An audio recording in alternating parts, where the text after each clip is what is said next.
Good evening, boys and girls. My name is Miss Dom. I'm tonight's mystery reader.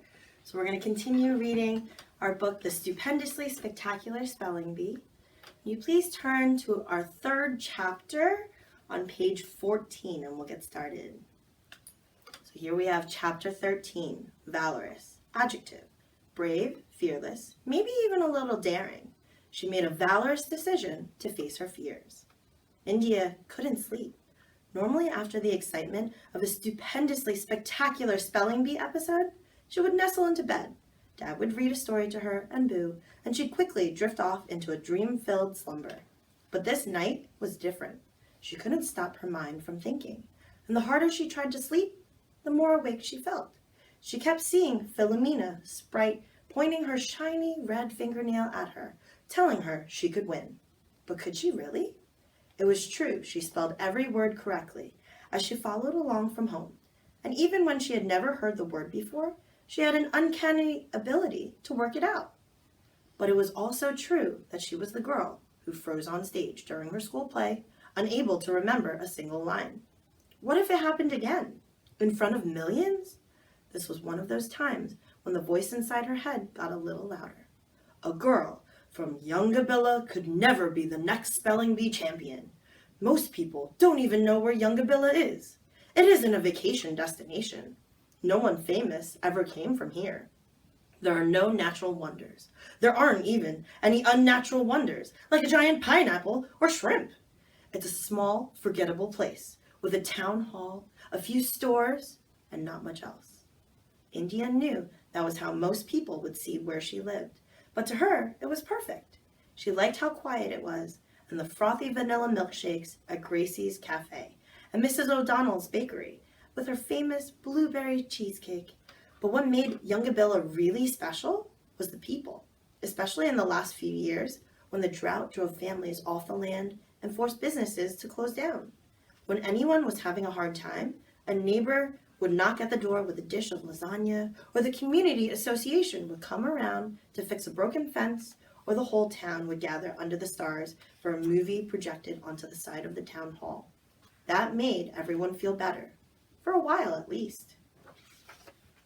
India felt at home in Youngabilla, and that's where she was going to stay.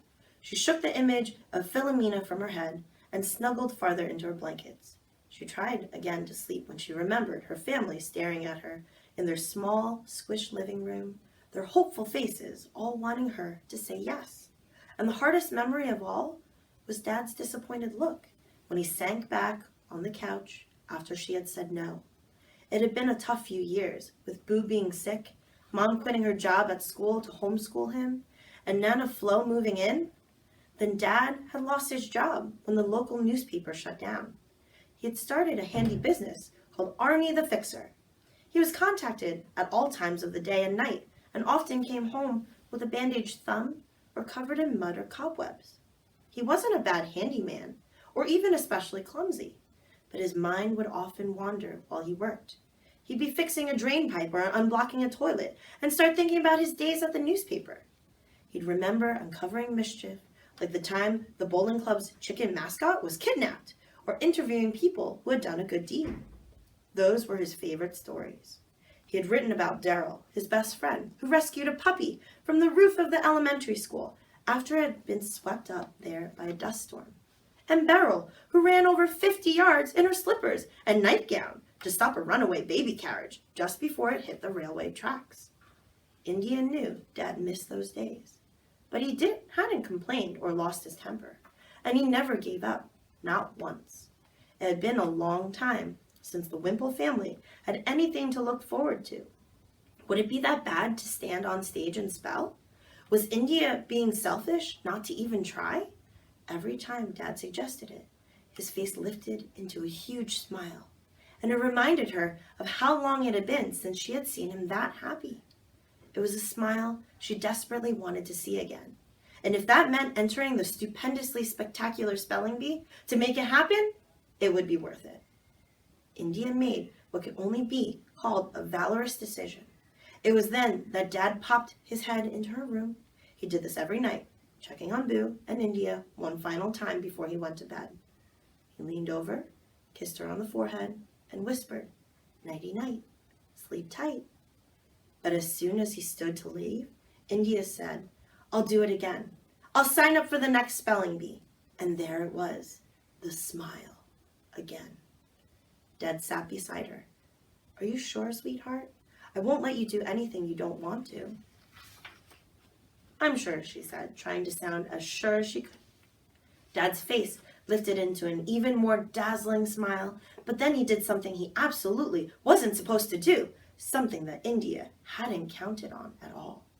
He started crying. Dad, are you okay? Yes, he blubbered. I'm just so happy. Then he blubbered some more. You don't seem happy. Oh, but I am. He wiped his sleeve across his teary face. Really? There are a few conditions, India said. Anything. I'll need help practicing. We'll start first thing tomorrow. And I'll need the whole family with me. It's the only way I'm going to be able to do it. Try and keep us away. And there's one more thing. What's that? I'll need lots of dad hugs. Well, that's lucky because I have plenty to spare. He held her close. Being wrapped in Dad's hug was one of India's favorite places. She felt as if nothing could ever go wrong when she was there. You better get some sleep. Dad sprang to his feet in a way he hadn't sprung for years. We've got a spelling bee to win. Well, how exciting. They're going to be starting a spelling bee. Now, my boys and girls, get ready. We're reading our next chapter, okay? So we're on chapter 4. Please make sure you're on page 20. It's called Endeavor. So chapter 4, Endeavor. Verb. Attempt, strive, make an effort. She endeavored to give it her best shot. Ladies and gentlemen. Boo was sitting at a small table covered with the Wimple's best tablecloth. Welcome to the mock spelling bee trial for champion speller India Wimple. From the sofa, Mom, Dad, and Nana Flo cheered. Here's how the trial will work. Boo held up a small notebook. I will read out specially selected words. India will answer them correctly, as she always does. And we will stand back in awe of how brilliant she is. There were more cheers. The Wimples could be very excitable. India, Boo asked, are you ready? A mop had been wedged into Dad's toolbox as a pretend microphone. India tightened her ponytail. Yes. Go, India, Dad called from the audience. Quiet, please, Boo said in a stern, principal-type voice. Our champion needs to concentrate. India, here is your first word. He looked at his notebook and read, jocular. This means comical or humorous. My jocular uncle is very funny. Ordinarily, if India had been lying on the floor next to Boo watching the spelling bee on TV, she would have simply spelled the word without missing a beat. But standing in the living room, beside a mop microphone, it wasn't so easy. She wrote the word on the palm with her finger. She frowned, not sure she had it right, and wrote it again. You can do it, honey, Dad whispered. India took a deep breath and endeavored to answer. Jocular. J-O-C. She thought about it some more. J-O-C-K-U-L-A-R? Boo checked his notebook, and even though he already knew the answer, I'm afraid that's incorrect. The correct spelling is J-O-C-U-L-A-R. Don't worry, sweetheart, Mom said. You're just warming up. You okay? Boo asked. I'm a little nervous, India admitted. No need to be nervous, honey, Nana Flo said. You're with family. I know, but the real spelling bee will be in front of strangers. We'll be there too, Mom said, every step of the way. I'm sure it'll be fine, India said, not really sounding sure at all. Of course you will. Now Dad was sounding unsure too. Absolutely, Nana Flo said. Those other kids might as well give up. Now they were all saying things they weren't so sure about. This next word is one of your favorites, Boo paused dramatically, just as Philomena would have done. Scintillating. This is an adjective meaning witty or clever. She had a scintillating way with words. India winced and shifted from one foot to the other, as if her shoes were suddenly too tight. Scintillating, she repeated shakily. She wrote on her palm. She stopped and started again. S-I-N-S-I-N-T-A...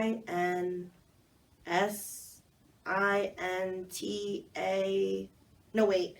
S-C-I... India dropped her hands to her side. I'm sorry, Dad. I think this is a bad idea. But you know these words, Boo insisted. They're from the last B, and you spelled every one of them correctly. Then Mom stepped in. Let's try something I did with my students when they were nervous. Mom used to teach at the Yungabilla Elementary School. She was an expert at helping nervous kids relax. First, I'd ask them to smile. That's a way of tricking your brain into feeling calm. India tried to smile, but her expression came out crooked and tense. Mom soldiered on. Then I asked them to say, I'm excited. Did it work? India was doubtful. Most of the time. So I just have to smile and say, I'm excited? Yes, but say it like you really mean it. I'm excited, India said without much excitement at all. And again, I'm excited, she said with a little more excitement. That's it, Dad said, getting a tad excited himself. I'm excited! Mom was right. India was starting to feel better. That's the way, Dad cried. When you're standing in front of that audience, they'll never notice how scared you really are. India's smile and excitement left her for the far more familiar feeling of sheer terror. Oh dear, Dad said. I'm sorry, India apologized. But when I think of standing on stage in front of all those people, I start to feel sick. Well, that's no good, Mom decided. We'll go back to watching it on TV, and you can be our champion at home. I really thought I could do it, India said softly. Dad wrapped her in one of his hugs. There's nothing to be sorry about. I'm as proud of you as the first time I held you in my arms. Prouder even. India snuggled into Dad, closed her eyes, and tried to ignore the voice in her head that kept telling her she had failed. So my boys and girls, we're finished with our reading for tonight. Thank you so much for joining us. It was such an exciting chapter. I'm really curious tomorrow night what's going to be happening. Will she be able to continue with the spelling bee? Is she going to stop? Stay tuned for tomorrow night's reading. Have a good night, boys and girls.